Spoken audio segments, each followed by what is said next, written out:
Pasintabi po sa mga manonood dahil sensitibo po ang aming susunod na ulat.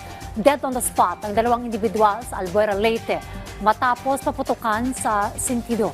Kabilang sa pinaslang ang live-in partner ng barangay captain kung saan nangyari ang pananamba. Yan ang ulat ni Ryan Lasigas, exclusive.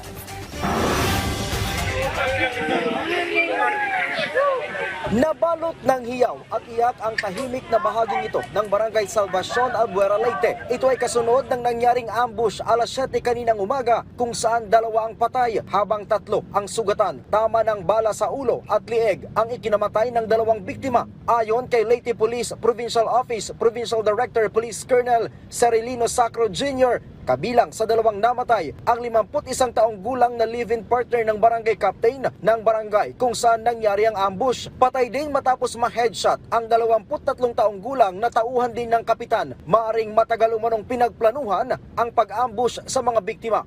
Yung lugar si Ryan, parang bulubundukin si Ryan sa barangay Salvacion na Albuera, Leyte, na medyo tahimik yung lugar. At walang kabahayan ko sa malapit sa pinangyarihan na Patungo sa kabilang barangay ang mga biktima para magbukas ng kanilang negosyo nang tambangan sila sa matarik na bahagi ng lugar. ang initial si Ryan, si Ryan, yung upon learning sa insidente si Ryan, nag-establish agad tayo ng drug operations habang yung ibang tropa natin ng SWAT at mobile forces ay nagkaroon ng hot pursuit. Hindi patukoy ang pagkakakilanlan ng suspect na mabilis tumakas matapos ang insidente.